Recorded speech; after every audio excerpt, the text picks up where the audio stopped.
Bienvenidos a Guardianes Mitológicos.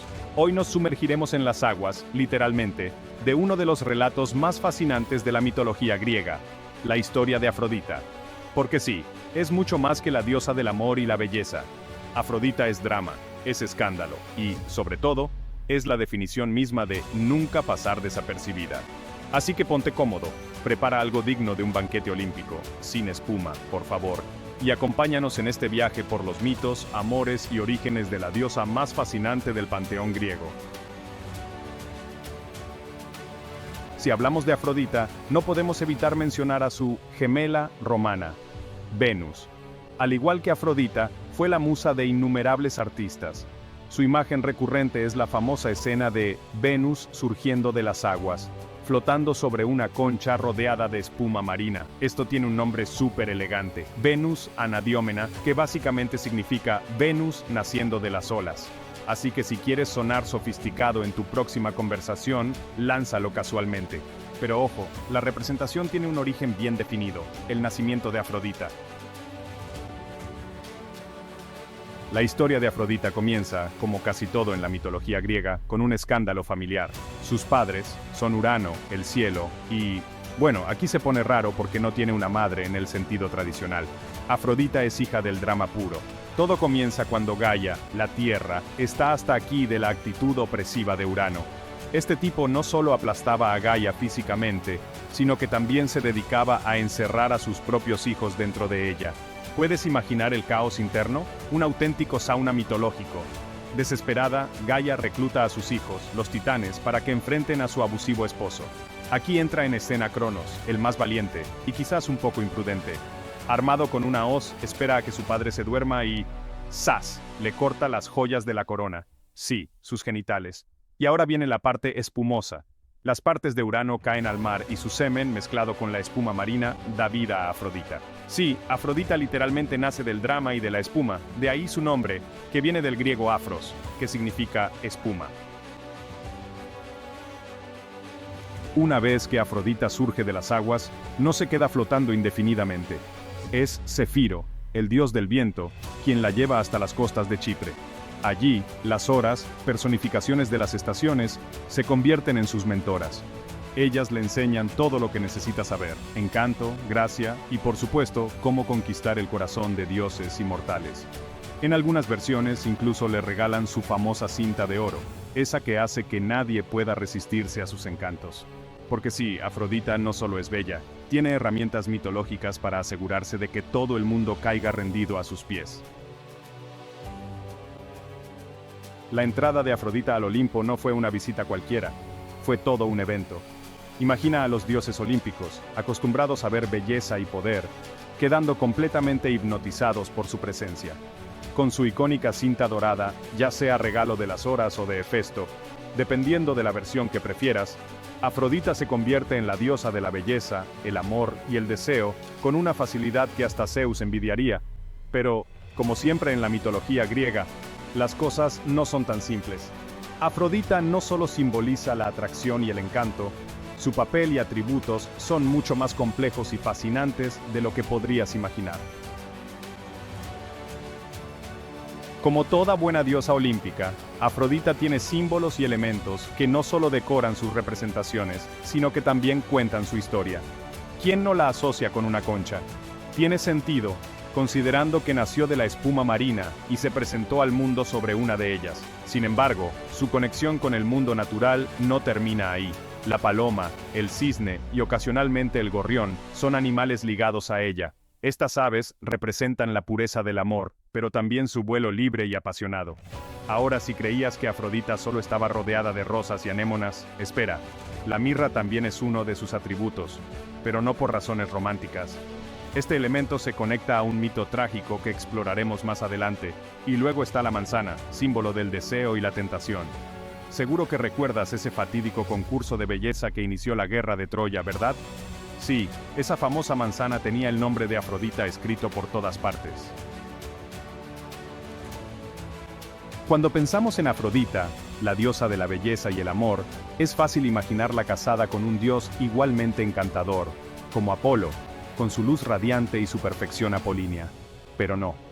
En la mitología, Afrodita termina unida a Hefesto, el dios de la forja y según los rumores olímpicos, el más poco agraciado de los dioses. ¿Injusto? Sí. ¿Sorprendente? Totalmente. Este matrimonio no fue producto del amor. Zeus, preocupado por el impacto que la belleza y el carisma de Afrodita podían tener en el Olimpo. Imaginemos a todos los dioses distraídos y peleándose por ella. Bueno, por eso decidió casarla con Hefesto. La lógica detrás de esta unión era simple. Un dios dedicado a su trabajo, tranquilo y menos atractivo, reduciría el protagonismo de Afrodita. Vamos, un plan que ni en las mejores telenovelas. En algunas versiones Afrodita acepta su destino con cierta calma, llegando incluso a declarar su afecto por Hefesto. En otras, su desagrado es evidente, pero, indiferentemente de la versión, pronto encuentra consuelo en los brazos de otro dios, Ares, el dios de la guerra. Ares es todo lo que Hefesto no es, musculoso, carismático y considerado uno de los dioses más atractivos junto a Apolo. No es de extrañar que Afrodita cayera rendida a sus encantos. Entre ellos surge una relación llena de pasión y encuentros clandestinos. Para mantener su aventura en secreto, incluso involucran a Alectrión, un joven amigo de Ares, para que vigile la entrada mientras ellos disfrutan de su tiempo juntos. Su única tarea era sencilla: avisarles si el sol, ese chismoso con rayos indiscretos, estaba a punto de levantarse. Pero claro, como buen drama mitológico, Alectrión se queda dormido. El sol, testigo de todo, corre a contarle la verdad a Hefesto, quien, herido y enfurecido, planea su venganza con precisión divina. Engaña a Afrodita diciéndole que pasará la noche en su taller, dándole a ella y a Ares la falsa sensación de seguridad. Cuando los amantes se encuentran en la cama, un delicado pero efectivo truco de forja entra en acción. Una red invisible cae sobre ellos, atrapándolos en pleno acto. La reacción de Hefesto no se limita a los amantes atrapados. Llama a todos los dioses del Olimpo para que sean testigos del escándalo. Los dioses llegan, y aunque Hefesto espera simpatía, lo que consigue es un coro de risas. Después de todo, las infidelidades no son tan raras en el Olimpo. Zeus, viendo la situación, decide terminar el espectáculo. Exilia a Ares de vuelta a sus campos de batalla y envía a Afrodita a Chipre. Pero antes de partir, la diosa de la belleza no pierde el tiempo. Une fuerzas con Hermes y, de esta relación fugaz, nace Hermafrodito, un ser que combina los rasgos de ambos padres. Afrodita es madre de varios hijos, pero los más conocidos son Eros, el dios del amor, o Cupido en su versión romana, y Eneas, el héroe de la Eneida. Eros pasa sus días lanzando flechas que despiertan pasiones en dioses inmortales, mientras que Eneas encarna el heroísmo y el linaje que, según la mitología, daría origen a Roma. ¿Creías que las aventuras amorosas de Afrodita ya eran lo suficientemente caóticas? Pues prepárate, porque la historia de Afrodita y Adonis eleva el drama olímpico a niveles estratosféricos. Esta es una de esas historias donde el amor eterno se mezcla con celos, traición y un desenlace tan trágico que haría llorar incluso a los dioses más duros. Todo comienza con una advertencia que parece que los mortales nunca entienden. Nunca te compares con los dioses. Mira, hija del rey de Chipre, estaba tan orgullosa de su belleza que declaró que no necesitaba venerar a Afrodita porque ya era hermosa sin su ayuda. Error garrafal. Si hay algo que Afrodita no tolera es que le hagan sombra, así que decidió vengarse de la manera más cruel e inesperada, sembrando en Mira una pasión insaciable por su propio padre. Mira, poseída por este hechizo, consigue seducirlo sin que él reconozca quién es. Su unión dura 10 días hasta que ambos recuperan la razón. El padre, horrorizado, intenta matarla. Desesperada, Mira huye y suplica a los dioses que la salven. Zeus, apiadado, la transforma en un árbol de mirra, y sus lágrimas se convierten en la savia que conocemos hoy. Pero aquí no termina el mito. 9 meses después, del árbol surge un bebé, Adonis, y quien asiste a su nacimiento no es otra que Afrodita, quien queda instantáneamente fascinada por su belleza. Sin embargo, aún era un bebé, y aunque Afrodita tenía cierta reputación, sabía que había límites que no podía cruzar. Entonces decide reservarlo para cuando sea mayor. Para protegerlo, Afrodita confía al bebé Adonis a Perséfone, la reina del inframundo. Pero como buen mito griego, las cosas no podían ser tan simples. Perséfone, encantada por la belleza de Adonis, también se enamora de él mientras lo cuida. Cuando Afrodita regresa años después para reclamarlo, Perséfone se niega rotundamente a entregarlo. La disputa entre las dos diosas está a punto de estallar en una guerra, pero Zeus interviene. Propone un acuerdo. Adonis pasará un tercio del año con Afrodita, otro tercio con Perséfone, y el último tercio podrá elegir con quién quedarse. Perséfone, desconfiada, impone una condición. Afrodita no podrá usar su cinta de oro, el accesorio que vuelve a cualquiera irresistible durante el tiempo que pase con Adonis. ¿Afrodita respetando reglas? Claro que no. En cuanto tiene la oportunidad, se presenta con su cinta, y Adonis, inevitablemente, elige pasar su último tercio del año con ella. Pero hay un problema. Perséfone es la reina del inframundo, y si no puede tener a Adonis vivo, lo tendrá muerto. Aquí entra en juego Ares, el antiguo amante de Afrodita, quien está furioso porque ella prefiere a Adonis.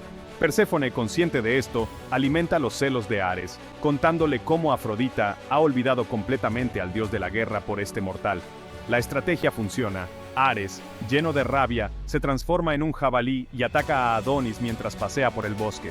El golpe es mortal. Afrodita, que presencia la escena, grita de desesperación y corre hacia el cuerpo sin vida de Adonis.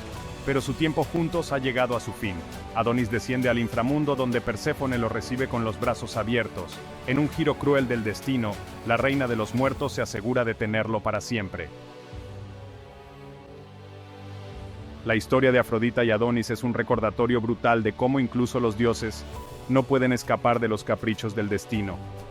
Mientras Afrodita llora su pérdida, su dolor da origen a las anémonas, las delicadas flores que crecen en los campos donde Adonis murió. Según una versión del mito, cuando Afrodita encuentra el cuerpo sin vida de Adonis, su tristeza es tan profunda que sus lágrimas, al tocar la tierra, se transforman en anémonas, unas flores efímeras que simbolizan la fragilidad de la vida y la fugacidad del amor. Estas flores, de pétalos delicados y colores vibrantes, brotan donde el cuerpo de Adonis yacía, como un recuerdo perenne de su trágico final y del amor inmortal de la diosa por él. ¿Qué opinas de esta historia? ¿Crees que Afrodita merecía este desenlace? ¿O Perséfone fue demasiado lejos en su venganza? Déjamelo en los comentarios y no olvides suscribirte para más mitos llenos de drama, amor y tragedia. Continuando con otra versión, dicen que las primeras rosas rojas nacieron del amor entre Afrodita y Adonis. Cuando Afrodita se arrodilla junto al cuerpo sin vida de Adonis, sus lágrimas se mezclan con la sangre de su amado, y de esa unión surge la primera rosa roja. ¿No es poético? La rosa, símbolo del amor verdadero, tiene su origen en este trágico mito. Pensar que la flor más asociada al amor puro proviene de un acto de dolor y sacrificio, nos deja una reflexión poderosa. El amor verdadero, como las rosas, tiene espinas. Ambas interpretaciones no solo enriquecen el mito, sino que también muestran cómo los griegos relacionaban los ciclos de la vida y la naturaleza con las emociones humanas y los relatos divinos. Pasemos a otra faceta de Afrodita, una que marcó no solo el destino de los mortales, sino también el curso de la historia mitológica, su papel en la guerra de Troya. Y todo comenzó con una fiesta. ¿Cómo no? El Olimpo estaba de celebración por el matrimonio de la ninfa Tetis y el mortal Peleo. Todo el mundo fue invitado, menos Eris, la diosa de la discordia. ¿Y qué hace alguien como Eris cuando no la invitan a una fiesta? Exacto, aparece de todas formas y causa caos. Con una entrada digna de una reina del drama, lanza una manzana de oro sobre la mesa con la inscripción «Para la más bella». El salón queda en silencio. Todas las diosas se miran, pero tres en particular reclaman la manzana: Afrodita, Hera y Atenea. Afrodita, como diosa de la belleza, parecía la candidata obvia. Pero Hera, como reina del matrimonio, y Atenea, diosa de la sabiduría, no se quedaban atrás. La tensión es palpable, y como siempre, Zeus se encuentra en el medio del conflicto. Zeus, siendo el dios supremo, debería haber tomado la decisión, pero vamos, ¿quién querría enfrentarse a tres diosas enfadadas? Si elegía a Afrodita, Hera y Atenea, le guardarían rencor eterno. Si optaba por Hera, Afrodita y Atenea lo mirarían con desprecio. Y si seleccionaba a Atenea, bueno, entendemos el punto. Así que Zeus, demostrando su sabiduría, decide pasar la responsabilidad a un humano, el príncipe troyano París. París, joven y sin idea de lo que estaba a punto de desencadenar, acepta la tarea. Las tres diosas, como si compitieran en un concurso de talentos, le ofrecen regalos a cambio de su voto. Atenea promete convertirlo en el guerrero más grande de todos los tiempos. Hera le ofrece gobernar el reino más poderoso del mundo. Afrodita, fiel a su naturaleza, le promete el amor de la mujer más hermosa del mundo. Y por supuesto, París elige a Afrodita. ¿Quién puede resistirse al amor, verdad? Así, le entrega la manzana de oro, coronándola como la más bella de las diosas. Pero hay un problema. La mujer más hermosa del mundo no es otra que Helena de Esparta, quien ya estaba casada con el rey Menelao. Cuando París secuestra o seduce, según la versión, a Helena, y huye con ella a Troya, desata una cadena de eventos que llevará a la guerra de Troya, el conflicto más grande de la mitología griega. Afrodita no solo fue responsable del inicio de la guerra, sino que también jugó un papel activo en ella. Protegió a su hijo Eneas, un héroe troyano, y apoyó a los troyanos en el conflicto. Su participación no solo muestra su poder, sino también su carácter humano, impulsiva, pasional y a veces egoísta. Afrodita nos enseña que el amor y la belleza no son simples, que pueden ser tanto un regalo como una carga. Nos recuerda que las emociones humanas, con todas sus contradicciones, también forman parte de lo divino. Y bueno, para finalizar, ¿qué historia de Afrodita te impactó más? ¿Crees que su influencia en los mitos fue más constructiva o destructiva? Déjamelo en los comentarios porque me encanta leer sus reflexiones y perspectivas.